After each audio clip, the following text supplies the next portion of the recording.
Friends, आज के session में हम लोग पढ़ने वाले हैं क्लास 10 का केमिस्ट्री चैप्टर नंबर 2 अम्ल क्षार एवं भस्म, है ना, या फिर लवण।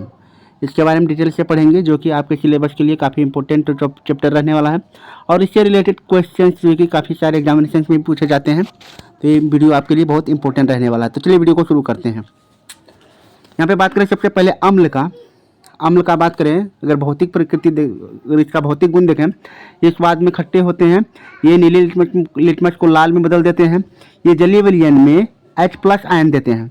एसिड शब्द लैटिन भाषा से लिया गया है जिसका अर्थ है खट्टा।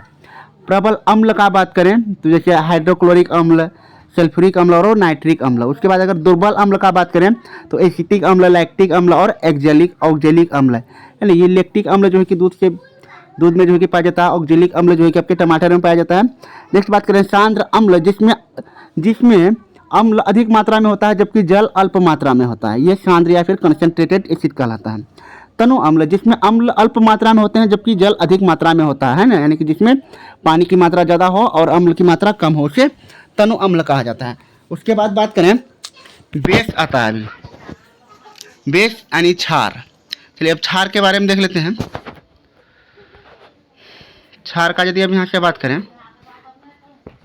ये स्वाद में कड़वे होते हैं, ये लाल लिटमस को नीले में बदल देते हैं, ये जलीय विलयन में OH- आयन देते हैं। प्रबल क्षारक का बात करें sodium hydroxide, potassium hydroxide, calcium hydroxide. उसके बाद दुर्बल क्षारक का बात करें तो अमोनियम हाइड्रोक्साइड। उसके बाद देखें क्षार एल्कली, जल में घुलनशील क्षारक को क्षार कहते हैं, जैसे sodium hydroxide, potassium hydroxide, magnesium hydroxide, ये सब क्या हैं, जल में घुलने वाले बेस हैं, इसीलिए जो है कि इन्हें एल्कली कहा जाता है। उसके बाद सॉल्ट का बात करें तो लवण अम्ल व क्षारक की परस्पर अभिक्रिया से प्राप्त होता है, ये है ना। न्यूट्रलाइजेशन इक्वेशन जो होता है केमिकल प्रोसेस, उसमें जो है कि सॉल्ट का निर्माण होता है। अब जैसे उदाहरण देखें सोडियम क्लोराइड, पोटेशियम क्लोराइड, ये सभी अम्ल के उदाहरण हैं। सूचक, किसी दिए गए विलयनों में अम्लता या क्षार की उपस्थिति दर्शाते हैं। इनका रंग या गंध अम्लीय या क्षारक के माध्यम में बदल जाता है ना। रंग के आधार पर ही हम बताते हैं कि कोई विलयन अम्ल है या क्षार है। चलिए अब सूचक देख लेते हैं, जो इंडिकेटर है इसके प्रकार। इसके अगर देखें तो प्राकृतिक सूचक में ये पौधे में पाए जाते हैं, लिटमस, लाल पत्ता गोभी है ना, हाइड्रेंजिया पौधे के फूल, हल्दी, ये सभी जो है कि प्राकृतिक सूचक होते हैं। उसके बाद कृत्रिम संश्लेषित का बात करें, ये रासायनिक पदार्थ हैं, मेथिल ऑरेंज और फिनोफ्थलीन। उसके बाद गंधीय सूचक का बात करें तो इन पदार्थों की गंध अम्लीय या क्षारक माध्यम में बदल जाती है, जैसे प्याज, लौंग, तेल, है ना। तो ये सभी सूचक के यहाँ पे जो कि सूचक का जो यहाँ पे पूरा लिस्ट दिया गया है, आप लोग इसका स्क्रीनशॉट भी ले सकते हैं। प्राकृतिक सूचक, कृत्रिम सूचक और गंधीय सूचक, ये सारे इनमें से जो कि टेबल से एक ना एक क्वेश्चन जो कि कभी न कभी बन ही जाते हैं। चलिए अब आगे देख लेते हैं अम्ल व क्षारों के रासायनिक गुण।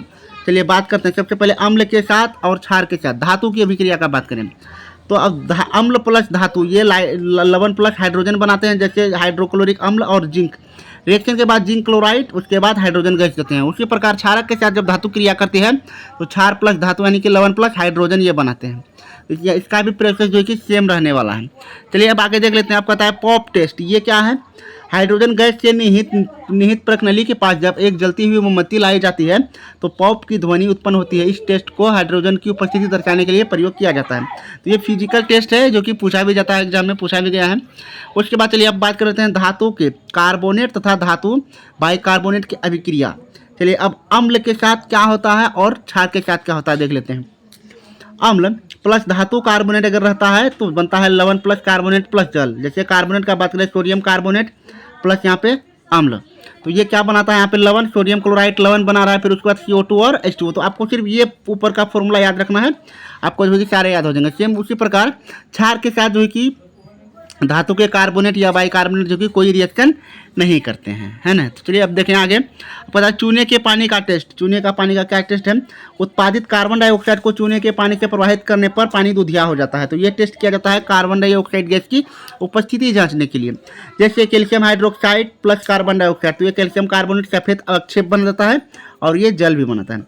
अधिक मात्रा में CO2 प्रवाहित करने पर, अधिक मात्रा में यदि करें तो calcium carbonate hydrogen plus calcium carbonate, इससे क्या होगा फिर आपका जो होगी कैल्शियम ऑक्सीक्लोराइड, है ना, कैल्शियम ऑक्सीक्लोराइड जल में घुलनशील, ये जो है आपका बनता है कैल्शियम हाइपोक्लोराइड, इसे भी कहते हैं, ये जलीय विलयन होता है। उसके बाद बात करें आप अम्ल एवं क्षारक की परस्पर अभिक्रिया। क्या होता है इसके पर अभिक्रिया से? उदासीनीकरण अभिक्रिया मतलब यही कहलाता है आपका, है ना। तो ये भी एग्जाम में कई बार पूछा जा चुका है कि उदासीनीकरण अभिक्रिया क्या है। जब अम्ल द्वारा क्षारक का प्रक्षेपित प्रभाव, क्षारक द्वारा अम्ल का प्रभाव समाप्त हो जाता है और परिणाम स्वरूप लवण और जल प्राप्त होते हैं तो उसे उदासीनीकरण अभिक्रिया कहते हैं। उदाहरण आपको जो कम से कम एक इसमें से जो है कि आपको याद रखना है, ये वाला sodium hydroxide plus HCl equal to ये बनता है सोडियम क्लोराइड प्लस H2O। ये इक्वेशन आपको याद रखना है और न्यूट्रलाइजेशन का डेफिनेशन। चलिए अब करते हैं, बात करते हैं धातु के साथ अम्लों के साथ धात्विक ऑक्साइड की अभिक्रिया। धात्विक ऑक्साइड की अभिक्रिया आगे की बात करें, जैसे कॉपर ऑक्साइड, उसके बाद हाइड्रोक्लोरिक एसिड, क्या बनाएगा ये? कॉपर क्लोराइड बनाएगा, फिर जल बनाएगा। कॉपर क्लोराइड के बनने से विलयन का नीला रंग हो जाता है। धात्विक ऑक्साइड की प्रवृत्ति क्षारीय होती है ना। धात्विक ऑक्साइड की प्रवृत्ति, जितने भी धातु के ऑक्साइड होते हैं सभी क्षारीय होते हैं और जितने अधातु के ऑक्साइड होते हैं वे सभी जो कि अम्लीय होते हैं। तो ये भी एग्जाम में जो कि पूछा जा चुका है ऑब्जेक्टिव में। तो डियर स्टूडेंट्स, आप लोगों को ये जो कि माइंड में रखना है। उसके बाद बात करें अब अधात्विक ऑक्साइड की क्षारों के साथ अभिक्रिया, है ना। अभी वही बात की, अभी हम लोग देखें अभी। तो कार्बन डाइऑक्साइड प्लस अधात्विक ऑक्साइड कैल्शियम हाइड्रोक्साइड, या आपका कैल्शियम कार्बोनेट प्लस जल बनाते हैं। अधात्विक ऑक्साइड प्रकृति अम्लीय होती तथा विद्युत धारा प्रवाहित करते हैं। तो ये इंपॉर्टेंट यहाँ पे पॉइंट रहने वाला है। अब जलीय विलयन में अम्ल और क्षारक का बात कर लें। जल की उपस्थिति में अम्ल H+ आयन देते हैं। H+ आयन H3O+ मतलब हाइड्रोनियम आयन के रूप में पाए जाते हैं। तो ये भी पूछा गया है, H3O+ आयन का नाम क्या है? यह हाइड्रोनियम आयन कहलाता है। उसके बाद अब बात करें, जल की उपस्थिति में क्षारक OH आयन जो कि उत्पन्न करते हैं। तो आप यहाँ पे देख पा रहे हैं, ये OH आयन जो कि उत्पन्न करते हैं। सभी क्षारक जल में घुलनशील नहीं होते हैं। जल में घुलनशील क्षारक को क्षार कहते हैं। सभी क्षारक होते हैं, परंतु सभी क्षारक जो कि क्षार नहीं होते हैं। चलिए उसके बाद आप बात करते हैं, जल के साथ अम्ल या क्षारक को मिलाते समय सावधानी बरतनी चाहिए। हमेशा अम्ल या क्षारक को ही जल में मिलाना चाहिए और लगातार इसे हिलाते रहना चाहिए, क्योंकि यह प्रक्रिया अत्यंत ऊष्माक्षेपी होती है। यानी हमें जो है कभी, जैसे आपका एसिड है तो एसिड में जो है कि जल को मिक्स नहीं करना है, ये आपका गलत हो जाएगा। हमको क्या करना है, जल में जो है कि एसिड या फिर बेस को जो है कि मिक्स करना है ना, तब जाके ये हमारा सुरक्षित जो है कि काम होगा। यहाँ पे वही यहाँ पे ये कह रहा है। चलिए अब बात करें, जल को अम्ल में डालने से देखें यहाँ पे, है ना, मिश्रित अस्फलित होकर बाहर आ सकता है। स्थानीय ताप के कारण कांच का पात्र टूट सकता है। तो यह मतलब इसमें ये एक्सोथर्मिक रिएक्शन है, इसमें जो कि ऊष्मा जो कि बहुत निकलता है। चलिए अब बात कर लेते हैं, यहाँ पे देखते हैं अम्ल प्लस धातु क्या बनाते हैं, ये लवण प्लस जल धातु के साथ। अच्छा, फिर यहाँ पे अधात्विक ऑक्साइड के साथ का बात करें तो लवण प्लस ये जल बनाते हैं। अम्ल की अभिक्रिया आपको यहाँ पे देखिए कितना डायग्राम से यहाँ पे दिखाया गया है। उसके बाद देखें, अम्ल की क्रिया यदि धातु के बाइकार्बोनेट के साथ की जाए तो लवण प्लस जल प्लस CO2 बनाएगा, और धातु के कार्बोनेट के साथ जब अम्ल की क्रिया की जाएगी तो लवण प्लस CO2 प्लस जल ही दोनों ही दशाओं में सेम चीज़ जो है कि ये उत्पादित करता है।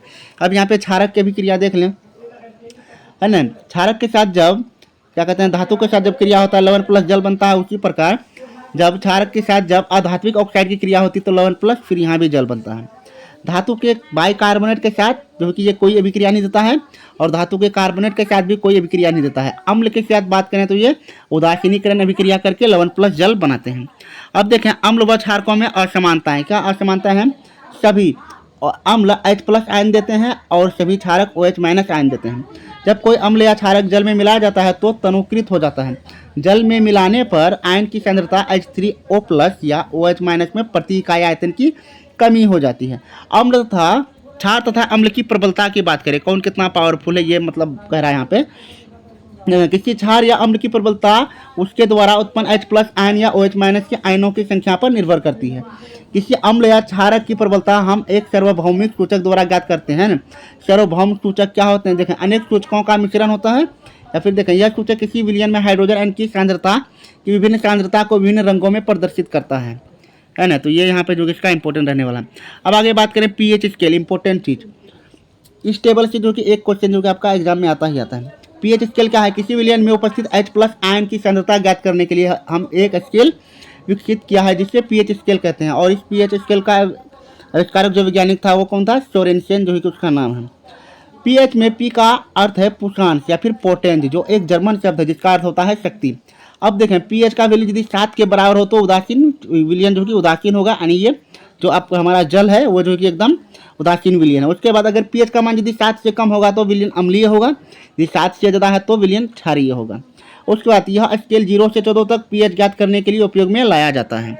अब यहाँ पे स्केल पे देख सकते हैं आप, यहाँ पे H+ की आयन की मात्रा जितना कम रहेगा दुर्बल जो है कि अम्ल उतना ही दुर्बल होगा, और जितना ज़्यादा रहेगा अम्ल जो है उतना ही प्रबल होगा। उसी प्रकार यदि क्षारक का बात करें तो क्षारक में भी जितना OH- आयन रहेगा वो उतना ही जो कि कमज़ोर होगा, जिसमें कम रहेगा वो कमज़ोर होगा, जिसमें ज़्यादा होगा वो जो कि मजबूत होगा। चलिए अब यहाँ पे देख लेते हैं बढ़ती हुई अम्लीय प्रकृति, है ना। 7 से अगर हम लोग लेफ्ट जाएंगे तो अम्लीय प्रकृति बढ़ेगी, अगर 7 से अगर हम लोग ज़्यादा जाएंगे तो क्षारीय प्रकृति बढ़ेगी।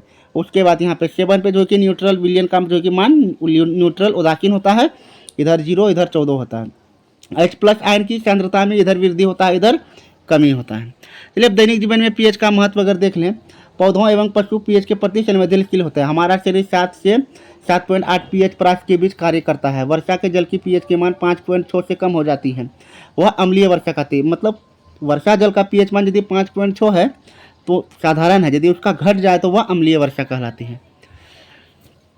चलिए अब देखें मिट्टी के बारे में। अगर देखें मिट्टी का पीएच, अच्छी उपज के लिए पौधों को एक विशिष्ट पीएच परास की आवश्यकता होती है। यदि किसी स्थान का मिट्टी पीएच कम या अधिक हो तो उस किसान उसमें आवश्यकता अनुसार अम्लीय या क्षारीय पदार्थ मिलाते हैं।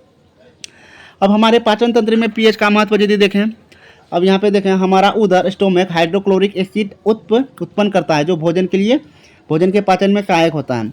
अपच की स्थिति में उदर अधिक मात्रा में अम्ल उत्पन्न करता है, जिसके कारण उदर में दर्द व जलन का अनुभव होता है। इस दर्द से मुक्त होने के लिए एंटासिड ये जो है कि बहुत इंपॉर्टेंट है, हर बार एग्जाम में एंटासिड के बारे में पूछा जाता है। जैसे क्षारकों का उपयोग किया जाता है जो अम्ल की अधिक मात्रा को उदासीन करता है, जैसे मिल्क ऑफ मैग्नीशिया। अच्छा, उसके बाद देखें पीएच परिवर्तन के कारण दांत क्षय, ये कैसे होता है। मुंह के पीएच का मान 5.5 से कम होने पर दांतों का क्षय प्रारंभ हो जाता है। दांतों का इनेमल दंतवल्क कैल्शियम फॉस्फेट से बना होता है, जो शरीर का सबसे कठोर पदार्थ है। यह जल में नहीं घुलता, लेकिन मुंह का पीएच का मान 5.5 से कम होने पर संक्षारित हो जाता है। नहीं, क्षारकीय दंत मंजन का उपयोग करने से अम्ल की अधिक की मात्रा को उदासीन किया जा सकता है। उसके बाद देखें पौधों एवं पशुओं द्वारा उत्पन्न रसायनों में आत्मरक्षा, मधुमक्खी का डंक एक अम्ल छोड़ता है, जिसके कारण दर्द एवं जलन का अनुभव होता है। डंक मारे गए अंग में बेकिंग सोडा के उपयोग से आराम मिलता है। उसके बाद नेटल का बात करें कि डंक वाले बाल है ना मेसेनोइक अम्ल छोड़ देता है, जिसके कारण जो है कि जलन वाले दर्द का अनुभव होता है।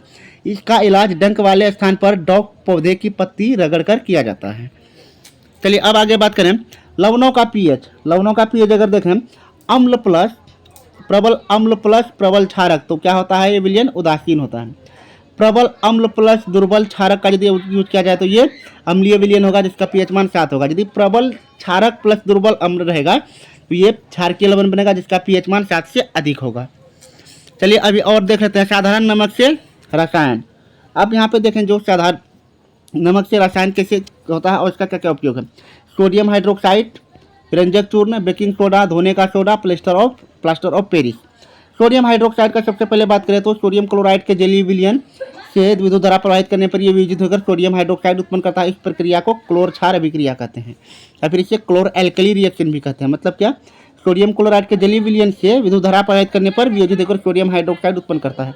यहाँ पे आप देख पा रहे हैं पूरा जो कि रिएक्शन यहाँ पे दिया गया है। इसका उपयोग का बात करें, हाइड्रोजन का उपयोग ईंधन मार्गरीन में, Cl2 का उपयोग जल की स्वच्छता, PVC, CFC, HCl का है ना इस्पात की सफाई, औषधियाँ में।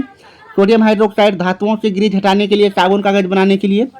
क्लोरीन और सोडियम हाइड्रोक्साइड विरंजक चूर्ण, घरेलू विरंजन, वस्त्र विरंजन के लिए, है ना। उसके बाद देखें विरंजक चूर्ण का अगर बात करें, शुष्क बुझे हुए चूने पर क्लोरीन की क्रिया से विरंजक चूर्ण प्राप्त होता है ना। शुष्क बुझा हुआ चूना पर क्लोरीन क्रिया करने पर विरंजक चूर्ण हमें CaOCl2 मतलब कैल्शियम ऑक्सीक्लोराइड मिलता है। इसका उपयोग के बारे में एग्जाम में पूछा जाता है। वस्त्र उद्योग में सूती व विलेन के विरंजन के लिए, कागज की फैक्ट्री में लकड़ी के मजाक विरंजन के लिए, रासायनिक उद्योगों में एक उपचायक के रूप में, पीने वाले जल को जीवाणुओं से मुक्त करने के लिए रोगाणु नाशक के रूप में, जिसे हम लोग ब्लीचिंग पाउडर भी कहते हैं। उसके बाद यहाँ पे आपको जो कि बेकिंग सोडा का दिया गया है, आप देख सकते हैं पूरा रिएक्शन इसमें दिया गया है बेकिंग सोडा का। फिर यहाँ पे उपयोग दिया गया है, स्क्रीनशॉट भी लेके आप जो इसका नोट कर सकते हैं। धोने का सोडा है ना, इसका उपयोग कैसे बनाया जाता है, इसका उपयोग। उसके बाद सबसे इंपॉर्टेंट आपका यहाँ पर रहता है plaster of Paris. Plaster of Paris के जो है कि आपके जो है कि काफ़ी सारे जो कि क्वेश्चन बनते हैं एग्जामिनेशन में। जिप्सम को 373 केल्विन पर गर्म करने पर जल के अणुओं को त्याग कर कैल्शियम सल्फेट हेमीहाइड्रेट है ना अर्धहाइड्रेट पीओपी बनाता है ना। यहाँ पे आप देख सकते हैं ये जो कि आपका जिप्सम बन चुका है ना। और ये आपका कैल्शियम सल्फेट हेमीहाइड्रेट जो कि प्लास्टर ऑफ पेरिस कहता है। इसका उपयोग यहाँ पे देखें, प्लास्टर ऑफ पेरिस का उपयोग डॉक्टर टूटी हुई हड्डियों को सही जगह से स्थित करने के लिए, इसका उपयोग खिलौने बनाने, सजावट का सामान बनाने के लिए, इसका उपयोग सतह को चिकना बनाने के लिए है ना। क्रिस्टलन का जल, ये क्या होता है, इसे हम लोग उत्फुल्लन अभिक्रिया भी कहते हैं। लवण के एक सूत्र इकाई में जल के निश्चित अणुओं की संख्या को क्रिस्टलन का जल कहते हैं। इसका उदाहरण यहाँ पे आपको दिया गया है। ये था सारा जो कि पूरा चैप्टर का मतलब एक शॉर्ट नोट। आप लोगों को वीडियो अच्छा लगे तो प्लीज़ सब्सक्राइब कीजिएगा और लाइक भी कीजिएगा। And thanks for watching.